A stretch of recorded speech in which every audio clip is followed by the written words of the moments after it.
I added this on. I saw something about this, I think, but I didn't know if it was any new information. So let's have a look. EckhartsLadder saying this story is honestly heartbreaking. Which, from this, they're talking about 1313, and yeah, they're going to talk about Star Wars Underworld and an interview with one of the guys behind. So that'll be interesting.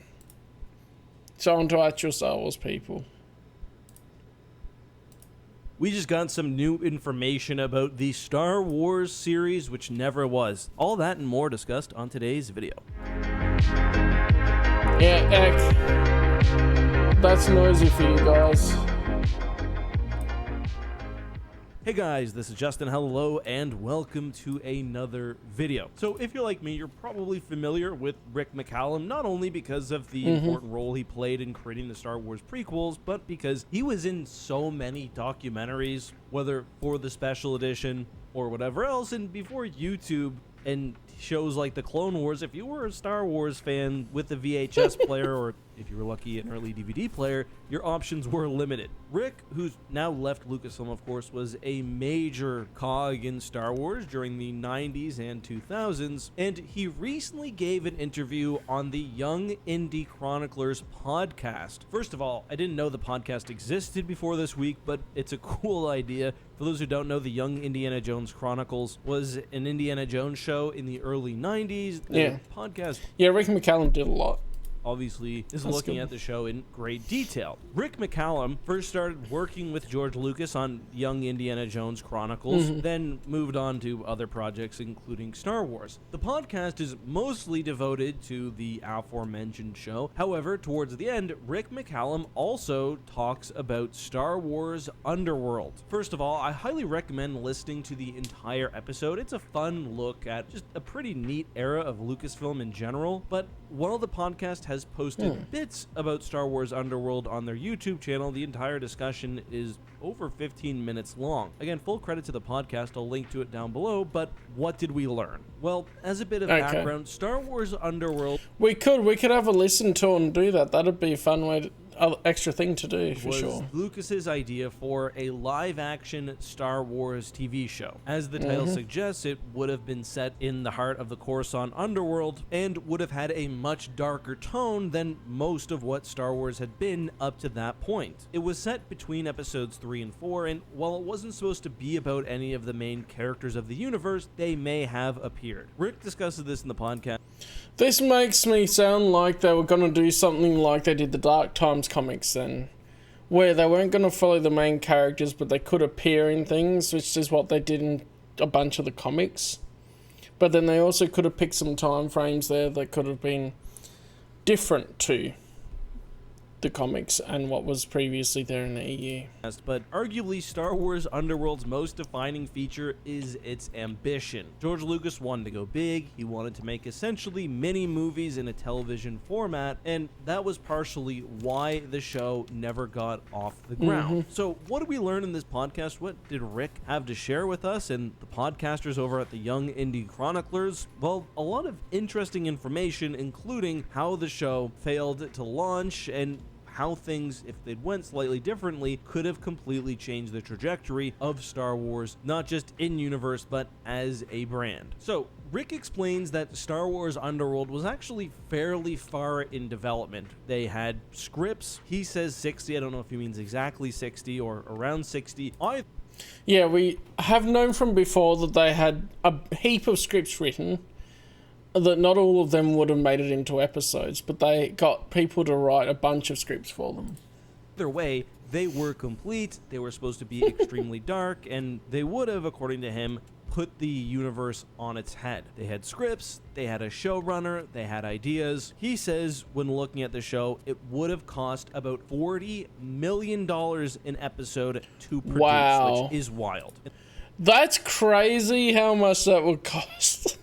No one's going to be funding that, are they? In the full version of the podcast, he compares Band of Brothers, which was about $20 million per episode. Rings of Power is a apparently $58 million per episode, so that would be the modern comparison. But with inflation, that's still actually less than what Rick McCallum figured the show would cost. And the big difference is that Rick, George, and Lucasfilm were operating in... Yeah, I'm just ignoring the visuals.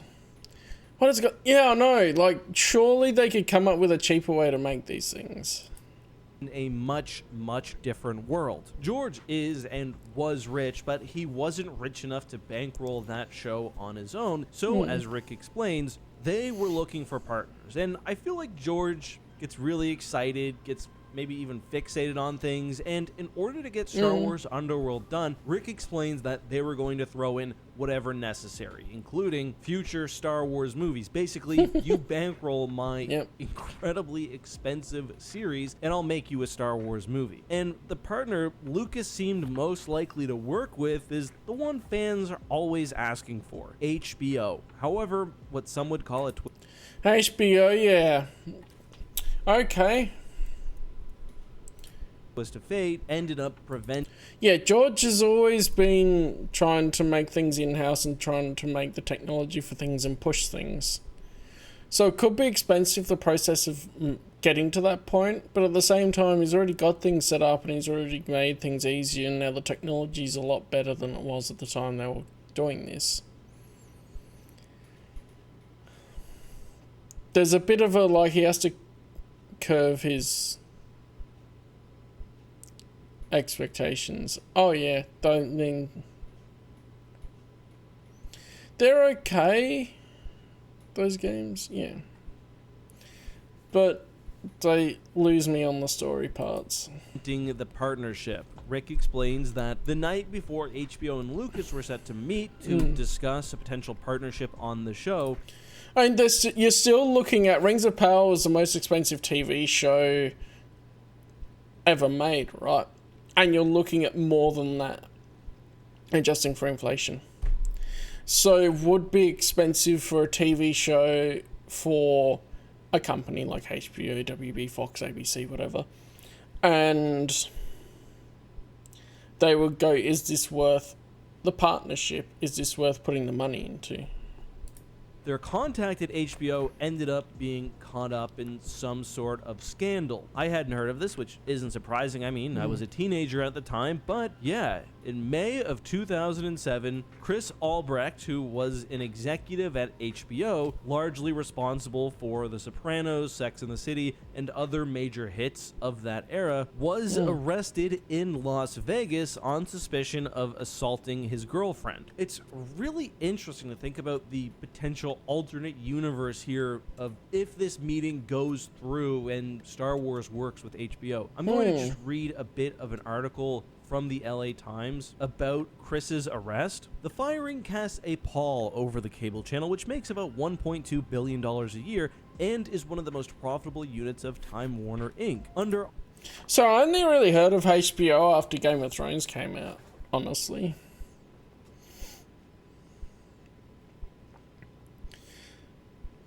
Albrecht's direction, HBO not only minted money, but... It'd be a different type of show, for sure. But it would be that kind of underworld, obviously Star Wars Underworld, that underworld, seedy areas, you see the grey areas, the not so flashy parts of Star Wars, which you haven't seen.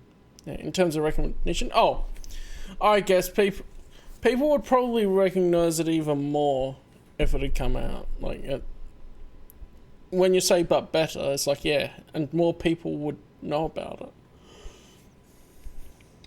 Also produced programs that left a lasting mark on American culture. The upheaval comes at a time when HBO is uncharacteristically vulnerable, with no blockbuster to replace The Sopranos now in its last season. It's really interesting to think about HBO in the middle of their golden era of TV doubling down on what would have been the largest TV project ever with Star Wars Underworld. Unfortunately, Rick explains that the new executives at HBO who took over afterwards weren't interested, and for a time did focus on smaller scale projects before we saw, for example, Game of Thrones. And they probably wanted to play it safe, so as a business decision, which I guess makes sense there, but still.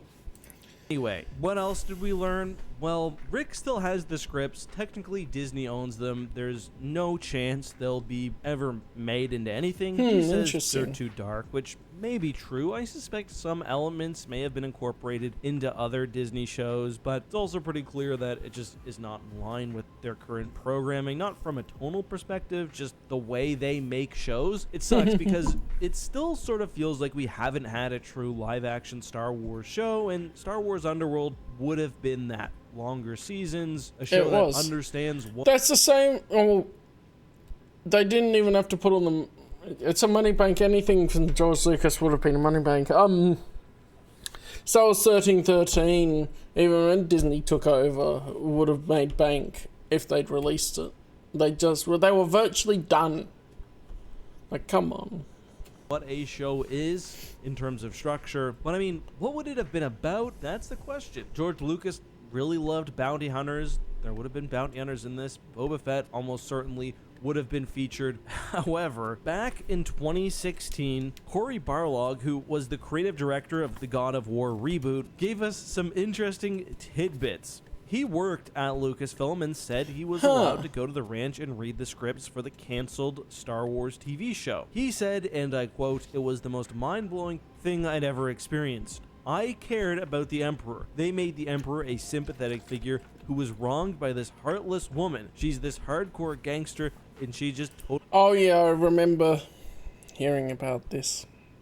Totally destroyed him as a person. I almost cried while reading this. This is the Emperor. The lightning out of the fingers Emperor. That's something magical. The writers who worked on that, guys from The Shield and 24, these were excellent writers." That idea... I'm not very keen on trying to make Palpatine a sympathetic villain.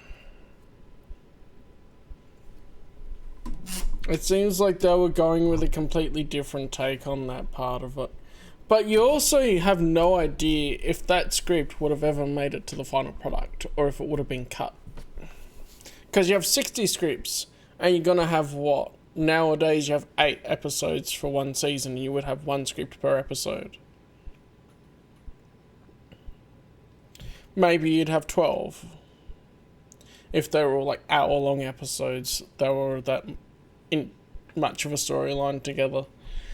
That's still not many of the stories if you have like 2 or 3 seasons. You'd have to cut some, and there would probably be a pass of, okay, what lines up with how George thinks of it versus them just going ham and like, we'll write this story and then we'll submit it and then we'll see if it gets approved. I mean, I don't know. That's a bit strange. I don't think I would have liked the Emperor being a man wronged by a woman who turns evil. I much prefer the Emperor just to be a bad hombre. But that's all I've got. Let me know what you think about the news about Star Wars Underworld. Would have been really interesting to see if HBO could have brought this show and George Lucas's vision to life. Think about that article talking about how HBO has really been one of the drivers for American culture. It's crazy to think about that connecting with Star Wars. Anyway, my thoughts, yours down below, please.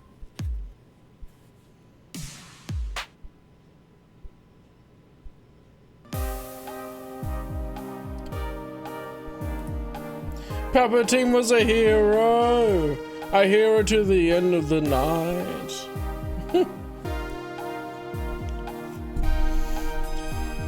And like, yeah, obviously out of the 60 scripts, some would have been cut. But I think HBO would have been very interesting to have taken that on. What did HBO do before Game of Thrones then? HBO series view all. Oh, hang on. This is HBO original programming. Here we go. Oops. What am I doing? Reload this. I click something and it changed the order. So, current program, former programming. That's what I really want to have a look at. Oz, was that the miniseries? No, that's something completely different. I was thinking if there was a Wizard of Oz miniseries that was really good. Game of Thrones was 2011. So, look, yeah, I haven't watched any of these. Westworld, the first season was good, but then I ended up not really liking it from season 2. I didn't like the direction it took. His Dark Materials is fantastic. They've done the Perry Mason reboot, or continuation, or whatever they would like to call it.